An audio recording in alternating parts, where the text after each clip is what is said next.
Los datos de las Naciones Unidas muestran la existencia de una cifra negra importante del delito de violencia de género, ejercida tanto contra mujeres como en perjuicio de los hombres, en los diversos países del mundo.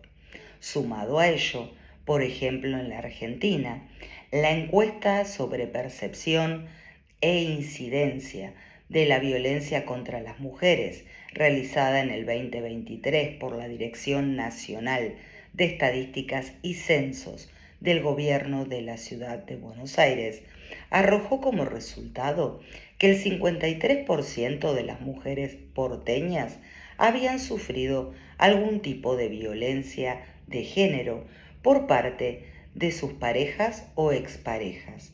No obstante, solo el 28% de las víctimas realizó la denuncia judicial pertinente.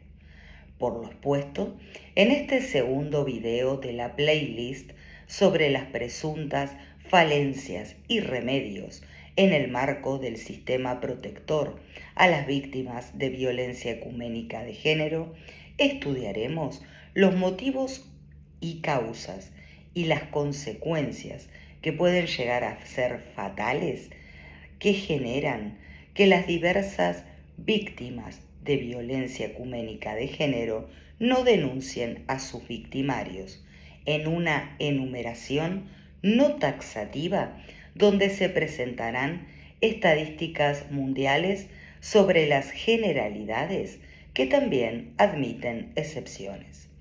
Primero, nos encontramos con las personas que no denuncian por hallarse vinculadas con un psicópata integrado o narcisista, las cuales, como hemos visto en videos anteriores, pueden tardar meses, años o décadas en advertir su implacable manipulación y evitan hacer la denuncia esperando que su pareja cambie en el marco del vínculo o con posterioridad a la separación o al divorcio.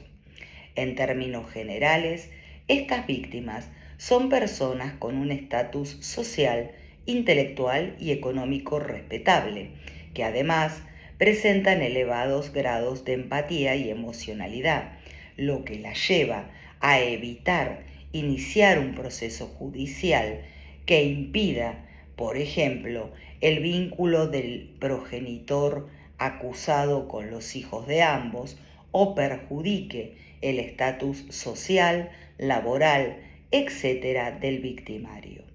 Dentro de este grupo voy a traer como ejemplo la relación que duró 17 años entre dos prósperas personas de España. Se trata de Beatriz Zimmerman y Tomás Gimeno, quienes se casaron y tuvieron dos hijas. Beatriz, en una ocasión, ante la violencia, adicciones e infidelidades cometidas por su esposo, concurrió a la comisaría a denunciarlo. Sin embargo, no siguió con el expediente judicial, ya que manifestó textualmente que su marido era un buen padre, que mimaba y trataba con mucho cariño a sus hijas y no quería que lo detuvieran, ya que esto generaría un conflicto en el vínculo con sus hijas. Sin embargo, los problemas en el matrimonio no cesaron y cuando Beatriz se encontraba embarazada de su segunda hija, decide divorciarse. Poco tiempo después, inicia una relación romántica con un empresario belga 26 años mayor que ella. Esta circunstancia no fue aceptada por su ex marido, quien manifestó textualmente, cito entre comillas, "No quiero que ese viejo cuide de mis hijas". Posteriormente, el 27 de abril de 2021, en una de las visitas que Gimeno tenía con sus hijas Ana y Olivia de 1 y 6 años respectivamente, no las regresó al hogar de su madre a la hora fijada, pero se comunicó telefónicamente con ella, dilatando el momento de realizar la oportuna denuncia policial, al indicarle que las niñas se habían quedado dormidas en su departamento y que las regresaría al día siguiente. La intuición de la madre hizo que concurriera al inmueble de su ex marido y ingresara en el edificio, ya que nadie contestaba y ella tenía las llaves porque muy poco tiempo antes se habían divorciado. En el inmueble no había ninguna persona. Entró en desesperación, llamando a su exmarido, quien no contestaba el celular, y 2 horas más tarde, Jimeno se comunica con su exmujer, manifestando la lapidaria frase, entre comillas: no vas a ver a tus hijas nunca más. Así, en resumen, a los pocos días se produjo lo que se denominó en España, entre comillas, el horror en Tenerife, ya que dentro de una bolsa atada al ancla de una embarcación perteneciente a Jimeno, encontraron el cuerpo de su hija Olivia, de 6 años, y otra bolsa vacía donde se supone se hallaba el cuerpo sin vida de la pequeña Ana, que continúa desaparecida hasta la fecha, al igual que su progenitor. Esta clase de filicidios es denominada por la investigación forense como violencia vicaria, un maltrato de género extremadamente cruel y sádico, donde la muerte de los niños es utilizada como instrumento de tortura, daño o venganza a la expareja. Y en el 70% de los casos, estos homicidios lo cometen los hombres. Hay múltiples ejemplos en el mundo de personas que asesinaron a sus propios hijos en un proceso de separación, divorcio o al romperse una relación. La mayoría de estos cobardes se suicidan para evitar afrontar la condena judicial y social. Sin embargo, existen excepciones, como fue el caso de José Bretón, también en España, condenado a 40 años de prisión en octubre de 2011 por el Tribunal de la Ciudad de Córdoba, en Andalucía, por asesinar a sus hijos Ruth, de 6 años, y José, de 2 años, para infligir el máximo dolor a la madre de los menores, ya que no vivía con él y la culpaba de todas sus desgracias. Sin embargo, y tristemente, en 2015 recibió una reducción de su condena hasta un máximo de 25 años. Segundo, las víctimas que no denuncian por carencia de leyes o excesivo temor por una vinculación filial, entre comillas, tóxica, que es la que tuvieron como doloroso aprendizaje en la vida. En este supuesto voy a citar el caso ocurrido en Rusia en el marco del matrimonio formado por Mijal Kachaturian y Aurelia Dunduk.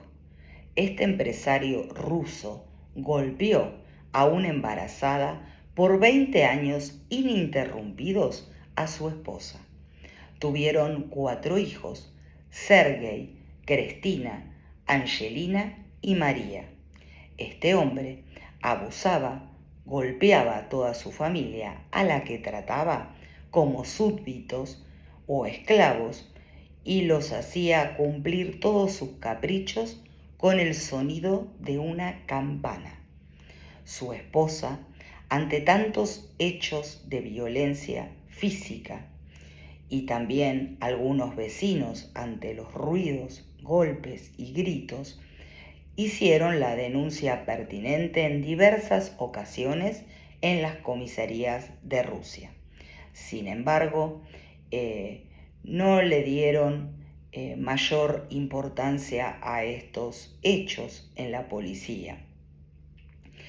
Eh, Esto se debe a que legalmente en Rusia la violencia doméstica fue siempre considerada como un problema familiar privado, no prestando ningún tipo de ayuda a las víctimas. Asimismo, desde el año 2017, Rusia descriminalizó la violencia de género. Por otra parte, el hijo varón de este matrimonio comenzó la secundaria a los 16 años y su padre, cansado de golpearlo, lo echó a esta edad de la casa e hizo lo propio con su esposa en el 2015, prohibiéndole a sus 3 hijas y a ellas volver a tener contacto. O sea, impidió el contacto madre-hijas. Cuando quedó con sus 3 hijas a cargo, el hombre torturaba, golpeaba y abusaba sexualmente de sus 3 hijas, hasta que el 27 de julio de 2018, el padre de 57 años, al ingresar al hogar, consideró que sus hijas no habían limpiado correctamente la casa.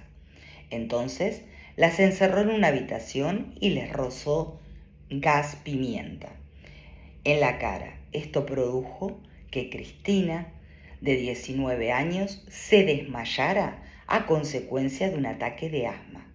Ese día, las hermanas decidieron que no tolerarían más los abusos y cuando su padre se durmió en un sillón, María de 17, Angelina de 18 y Cristina de 19 lo redujeron con el mismo gas pimienta con lo que lo había atacado a ellas, lo apuñalaron con un cuchillo de caza más de 40 veces y lo golpearon con un martillo, dándole muerte. Posteriormente, llamaron a la policía y fueron apresadas. La Fiscalía rusa las acusó del delito de conspiración para asesinar en grupo o asesinato premeditado, con una pena que oscila entre los 8 y 20 años de cárcel. No obstante, grupos de derechos humanos han recolectado más de 300.000 firmas solicitando la liberación de las jóvenes, con el cambio de la acusación de homicidio a legítima defensa como móvil del crimen. Los abogados defensores de las jóvenes, por su parte, pretenden que el caso sea revisado y que se siente un precedente en la jurisprudencia sobre la legítima defensa de las víctimas de abusos sexuales, ya que la justicia reconoció que el padre tenía acciones inmorales con sus hijas y se confirmaron en el proceso los hechos de violencia sexual y psicológica. Según las evaluaciones psiquiátricas, las adolescentes vivían aisladas y sufrían estrés postraumático. Según las estimaciones del Ministerio del Interior ruso, alrededor de 600.000 mujeres son víctimas de abuso cada año. Entre 6.000 y 14.000 mueren anualmente a manos de sus maridos o parejas. Es dable destacar que de acuerdo a una investigación publicada en 2020 en una revista chilena de neuropsiquiatría, la mayoría de los parricidios son cometidos por hombres contra el progenitor masculino y solo el 14% de estos homicidios lo realizan las mujeres. Cuando el parricidio es realizado por mujeres, el 51,6% es en contra del padre, el 37,5% en perjuicio de la madre y el 9,4% sobre ambos o doble parricidio. También dentro de este grupo se puede citar el caso de Gypsy Blanchard, de Missouri, en los Estados Unidos, quien desde los 7 años y hasta los 24 años había sido abusada por su madre, quien ni siquiera le decía su edad real, no la envió a la escuela, ni le permitía tener ningún tipo de relación con nadie. Asimismo, afirmaba falsamente que su hija padecía numerosas enfermedades, entre ellas distrofia muscular, por lo que la hacía usar una silla de ruedas, siendo que la niña caminaba sin problemas.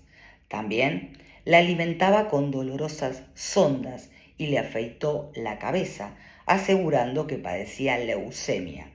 La madre, llamada Didi, le hacía creer a familiares, amigos y hasta a los propios médicos la veracidad de sus dichos, y con esto la chica era medicada, sometida a tratamientos invasivos, cirugías por supuestas enfermedades crónicas, etc. Asimismo, la madre, con sus mentiras, consiguió donaciones de la población, una casa y viajes. Cansada de los abusos de su madre, junto a su novio Nick, esta chica mató a su mamá a puñaladas en el año 2015 y fue condenada a 10 años de prisión por declararse culpable de asesinato en segundo grado. Sin embargo, su novio recibió una condena de prisión perpetua. Tercero, las personas que no denuncian por la ignorancia sobre la legitimidad para hacerse cargo de un menor, la escasez de recursos económicos, etc. En este supuesto, vamos a citar el conmocionante caso de la niña de los calcetines rojos, acaecido en México el 18 de marzo de 2017. La niña de 4 años fue asesinada a golpes y por violencia sexual a manos de su padrastro, Pablo N., con la participación de su madre, Yadira N., por el insignificante motivo de haberse hecho pis en la cama, llorado y haberlos despertado en horas de la noche. Apareció en un terreno baldío su cuerpo arrojado como basura, envuelto en una manta, y la niña solo estaba vestida con una camiseta verde y unas medias rojas. Las autoridades no sabían de quién se trataba porque carecía de acta de nacimiento.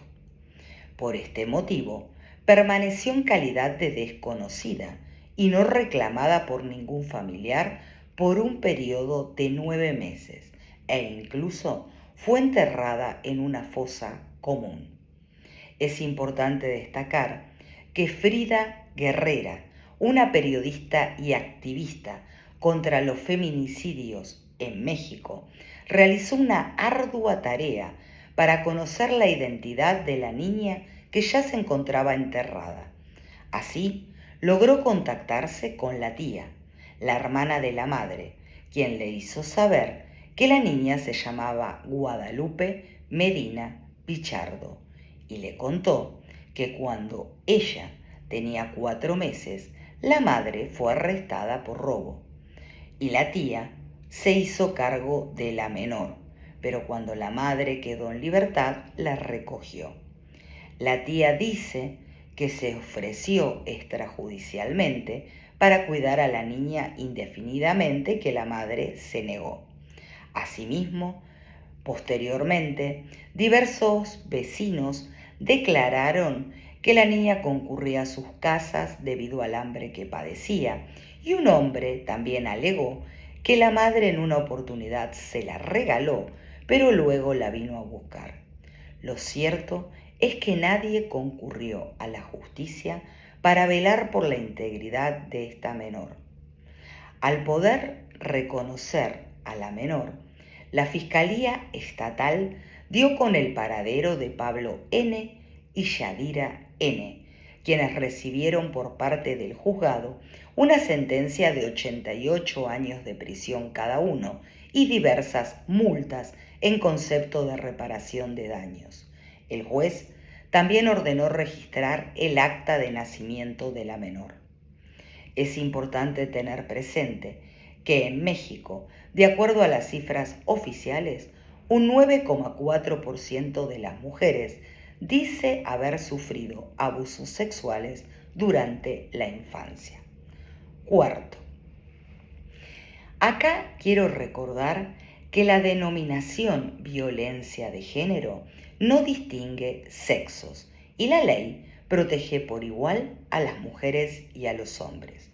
Por ello, en el caso de violencia ecuménica de género ejercida en perjuicio de los hombres, es alentador hacerles saber que en Argentina, según los reportes de la Oficina de Violencia de Género de la Corte Suprema de la Nación, el número de denunciantes masculinos se incrementa año a año de forma ininterrumpida. Los que todavía no se animan a denunciar lo hacen por cuestiones paradójicamente vinculadas al patriarcado, tales como la hombría y el machismo. Esto en realidad resulta algo paradójico. Entre otros, el magíster en Psicología Clínica y Salud argentino, Marcelo Godoy, ha manifestado que los hombres maltratados presentan un perfil psicológico caracterizado por la baja autoestima, con escasa validación de sí mismos y sus recursos, para los cuales hacer la denuncia se interpreta como una señal de debilidad que cuestiona su, entre comillas, virilidad.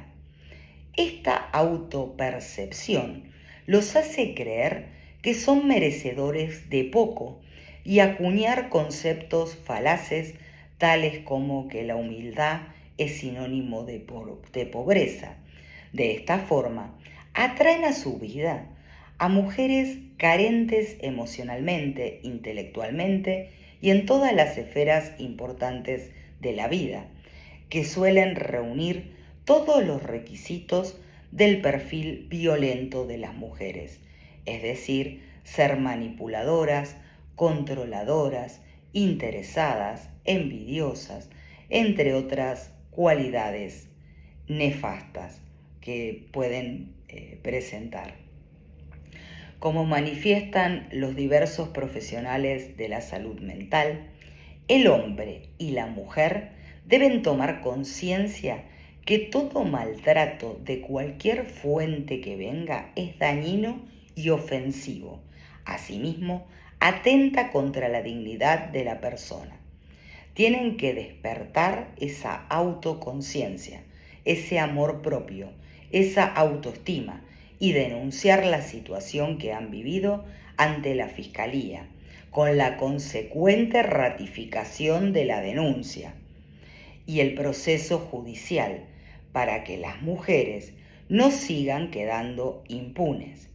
Si viven en Argentina estos hombres, también pueden concurrir a la Oficina de Violencia Doméstica, ¿sí?, o de Género de la Corte Suprema de la Nación en el ámbito estatal o al Centro de Prevención y Asistencia de la Violencia Familiar, CEPREVI, que es una de las entidades que asiste a las víctimas de violencia doméstica dentro de la órbita privada. Asimismo, no olviden de realizar la terapia psicológica más adecuada para restaurar la vida personal principalmente y también, en caso de ser necesario, la familiar. Bueno, hasta aquí hemos llegado. Si conocen otras causales y consecuencias a nivel mundial de la ausencia de denuncias sobre casos de violencia ecuménica de género, no dejen de comentarlo. Agradezco que compartan el video y sus likes si fue de su agrado, y también a los suscriptores y a los nuevos suscriptores. Nos estamos viendo. Muchas gracias.